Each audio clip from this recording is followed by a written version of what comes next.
They believed that because I was their daughter, they could quietly drain my name, my credit, and my entire future for the rest of my life, and that I would be too loyal and too frightened to ever fight back. What they never imagined was that the very thing they had been stealing was also a loaded weapon, and that one day I would finally turn it around and point it straight at them. My name is Daniela. At 26 years old, I lived in Phoenix, Arizona, working long hours as a staff accountant at a mid-sized firm downtown. From the outside, I looked like a young woman who had it all together. A good job, a steady boyfriend named Marcus, and the careful, responsible habits of someone who balanced spreadsheets for a living. But behind that tidy surface, I was hiding a secret that filled me with shame. For my entire adult life, my finances had been mysteriously, stubbornly broken. My credit was destroyed, doors kept closing in my face, and I could never quite understand why. I blamed myself. I thought I had simply made mistakes I could not see. I had no idea that the people responsible were the same two people who had raised me, my own parents. For as long as I can remember, I believed that family was a debt you could never finish repaying. I was raised by my mother, Lucia, and my father, Ernesto, alongside my younger sister, Camila, who is now 22. My parents had come to this country with almost nothing, and they built their entire identity around the idea of sacrifice. They told us again and again that they had given up everything for us, that they had crossed deserts and worked themselves raw so that their daughters could have a better life. And because of that sacrifice, they said, we owed them everything in return. I believed it completely. I wanted so badly to be the good daughter, the grateful one, the one who repaid all that love. That hunger to prove my gratitude was the exact thing they used to bleed me dry. To Lucia and Ernesto, I was never simply a daughter. I was a resource. I was a clean name, a fresh start, a fresh line of credit that they could use whenever their own ran out. My loyalty and my desperate need for their approval were treated as an open account they could draw from at will. And it took me 26 years to understand that the warmth they showed me always came with an invoice attached.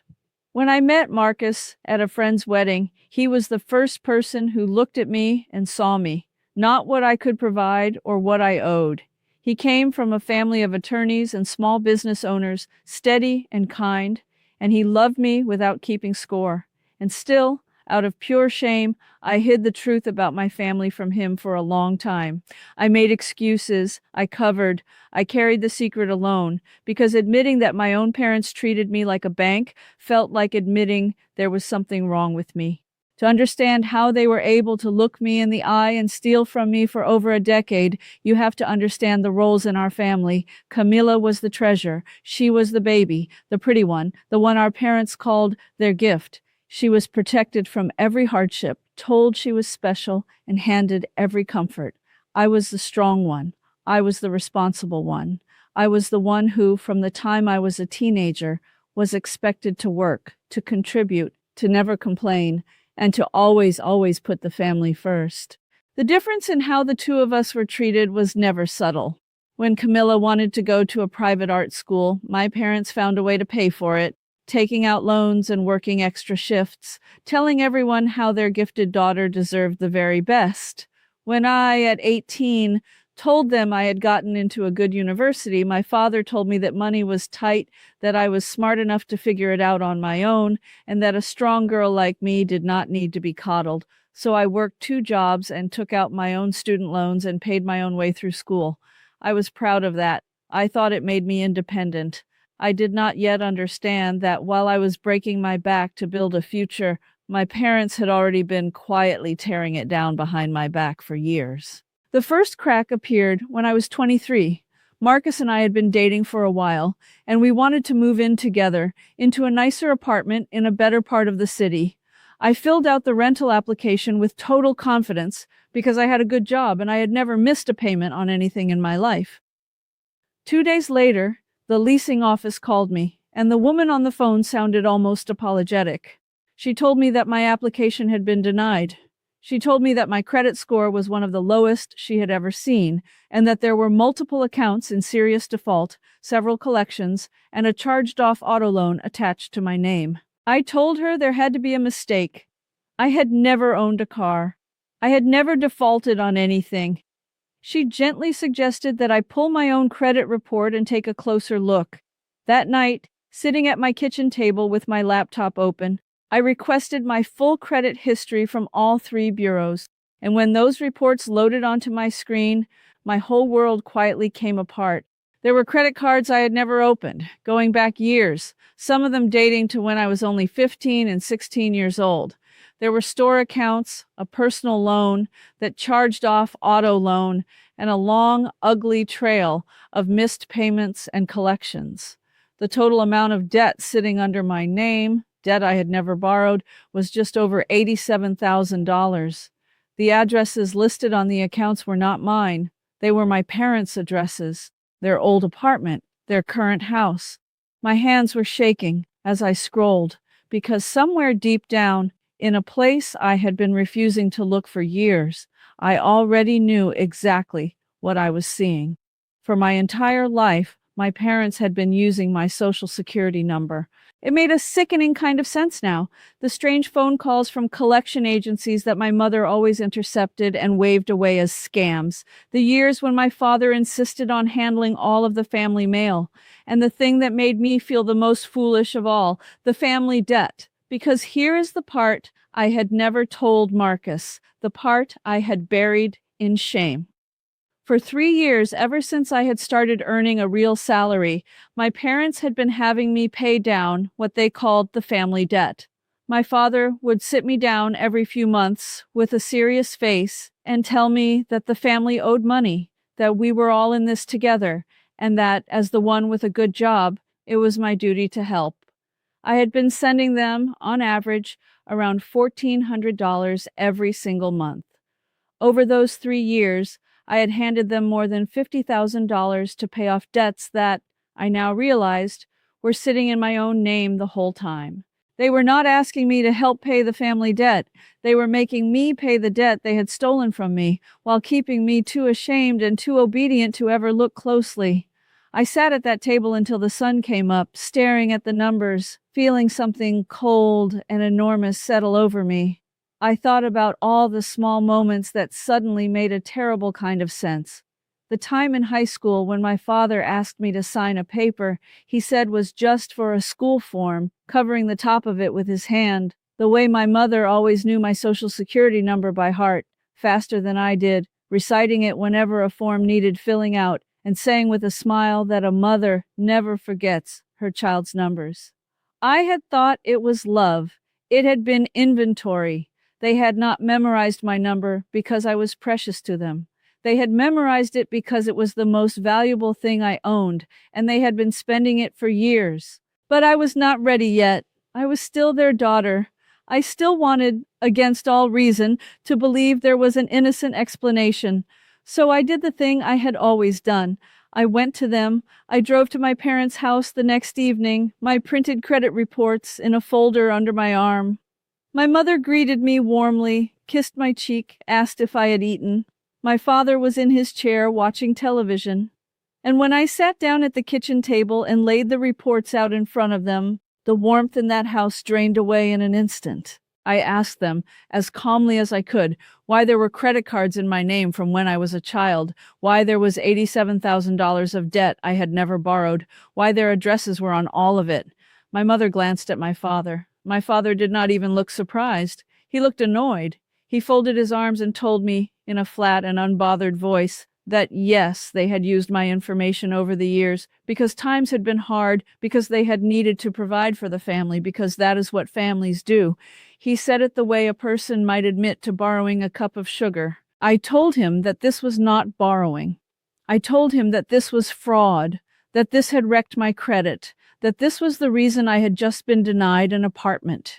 And my mother, my own mother, looked at me with wounded, watering eyes and said the thing that finally broke something inside me. She said, "Daniela, we gave you life. We gave you this country. After everything we sacrificed for you, You are going to sit here and count pennies against your own parents? You should be ashamed." And then it got worse, because as I sat there in that kitchen, the pieces kept falling into place, and I asked the question I was suddenly afraid to ask. I asked whether they had used my name recently, whether there was anything new. My father's jaw tightened, and after a long silence, my mother admitted it. 8 months earlier, they had taken out a large loan, a mortgage, using my identity and my credit history, the parts of it that still looked usable, in order to help Camilla. They had bought my sister a small house, a house in my name, with a loan I would owe, that Camilla was living in rent-free, that I had never been told about, never agreed to, and would never see a single dollar from.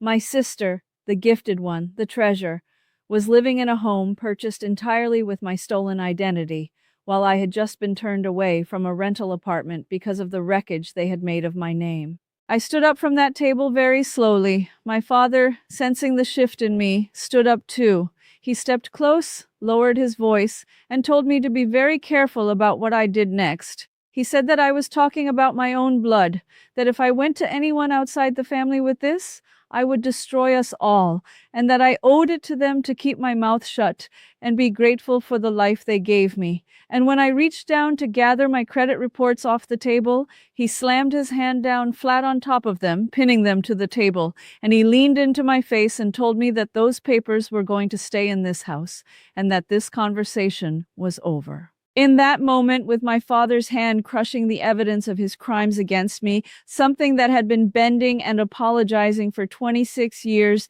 finally went perfectly still. I did not cry. I did not argue. I simply slid the folder out from under his hand, slowly and deliberately, and I picked up my keys and I walked out the front door. Behind me, I could hear my mother starting to cry, calling my name, telling me not to do anything I would regret. I did not turn around. The frightened, grateful, obedient girl who had spent her whole life trying to repay a debt of love that was never real died on that front porch. In her place was someone clear and quiet and finally awake. I sat in my car in their driveway, and I did not feel rage. I felt focus. I called Marcus, and for the first time, I told him everything, all of it. The years of fraud, the stolen identity, the family debt, the house bought in my name. I told him every shameful detail I had been hiding for the length of our entire relationship. And when I was done, he was silent for a moment, and then he said the only thing I needed to hear. He said, "Daniela, none of this is your shame to carry. It is theirs." And then he said, "I'm going to find you the right lawyer, and we are going to fix every single piece of this." The next morning, instead of going back to apologize, I started building my case the way an accountant builds a ledger, line by line, with proof for everything. I pulled my complete credit reports from all 3 bureaus. I gathered every bank statement showing the $50,000 I had sent my parents under the lie of the family debt. I documented every fraudulent account, every address, every date. And then Marcus connected me with a consumer protection and identity theft attorney named Olivia Reyes, a woman who had spent her career going after exactly this kind of fraud, and who, I would learn, had absolutely no patience for the idea that family makes it acceptable. I sat in Olivia's office and laid all of it out. She listened, slowly turning the pages, her expression growing harder and harder. When she finally looked up, she did not look at me with pity. She looked at me like a prosecutor who had just been handed an airtight file.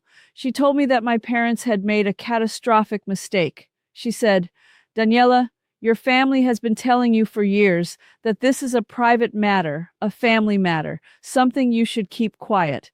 What they have actually been doing is committing a series of federal crimes against their own child, and they have done it with a paper trail you can prove from beginning to end." She walked me through it. Using another person's social security number and identity to open accounts and take out loans is identity theft, and when it crosses certain lines, it is a federal crime, not a family disagreement. She told me that the law does not care that the thief shares your last name. In fact, she said, the betrayal of using a child's identity, starting when that child is a minor, only makes it worse. She explained that I had powerful tools available to me, tools designed for exactly this situation, and that none of them required my parents' permission, because consent was something they had never once had. The execution began carefully and completely. The first step was not a dramatic confrontation. It was a formal identity theft report filed with the Federal Trade Commission, creating an official federal record of the fraud. Alongside it, Olivia had me file a detailed police report with the Phoenix Police, naming the fraudulent accounts and documenting that they had been opened without my knowledge or consent, including the ones opened when I was a child. That police report and that federal affidavit were the keys that unlocked everything else. With those documents in hand, Olivia went to work on the debt. Under the law, fraudulent accounts opened through identity theft can be blocked and removed once the theft is properly documented. One by one, she submitted the fraud affidavits and police report to the credit bureaus and to every creditor, formally disputing each account as identity theft. The $87,000 of debt that had been crushing my name for years began to disappear, account by account, because none of it had ever legally been mine. My credit, which had been deliberately poisoned since I was a teenager, began to clear. While the legal machinery turned, I made my second move, the one that cut off everything. I stopped the family debt payments. For 3 years, $1,400 had left my account every month, handed over to the very people who had stolen from me. I logged into my banking app, deleted the recurring transfer, and closed the supplementary access my parents had quietly held to one of my accounts for what they had always called emergencies. I did not call to warn them. I simply turned off the faucet they had been drinking from for years.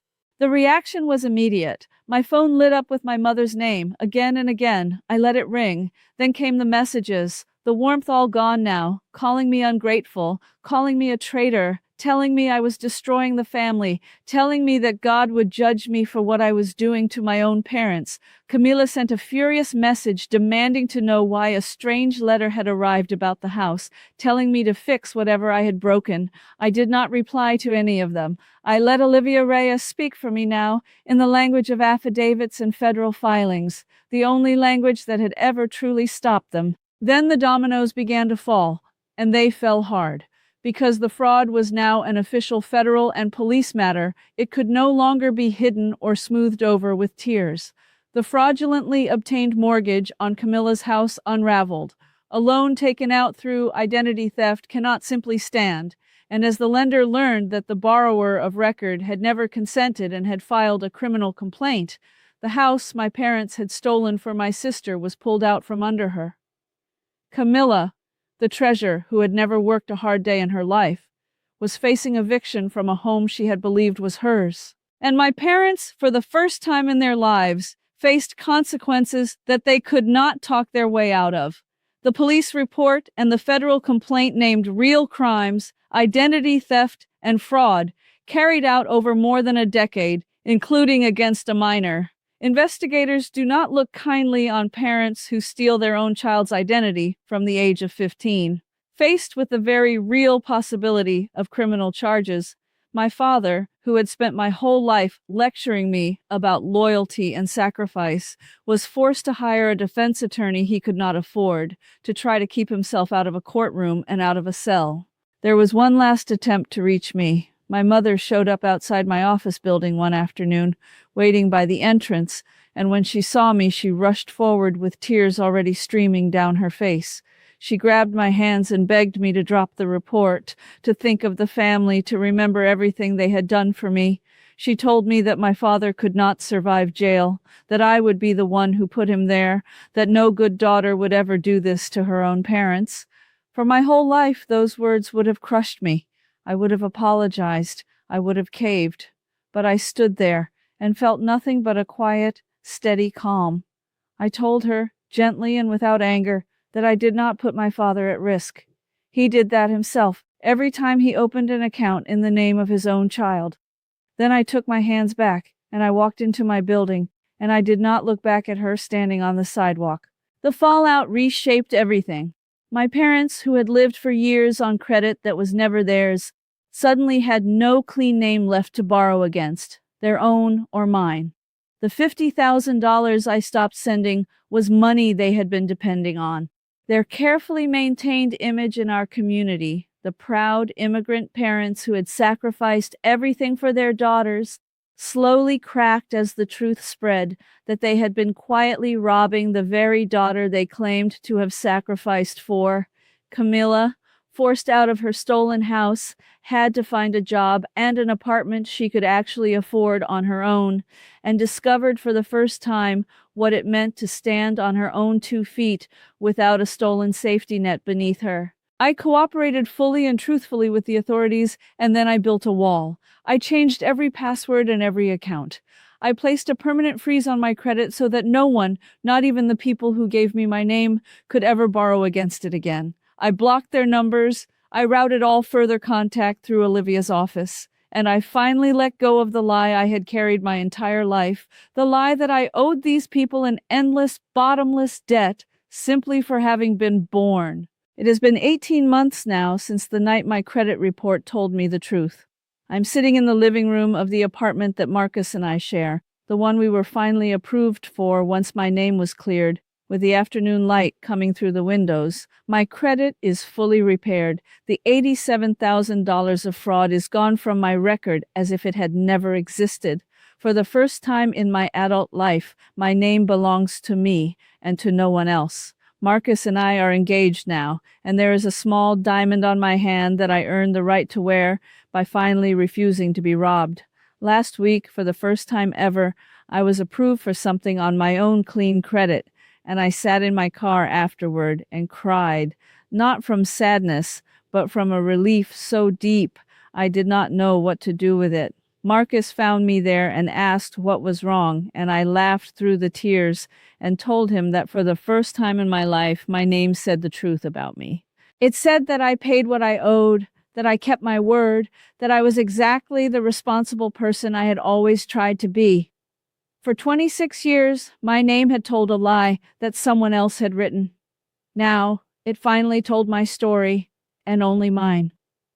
Looking back, it still stuns me how long I let myself be drained, and how much shame I carried for a wound that was never mine to feel ashamed of.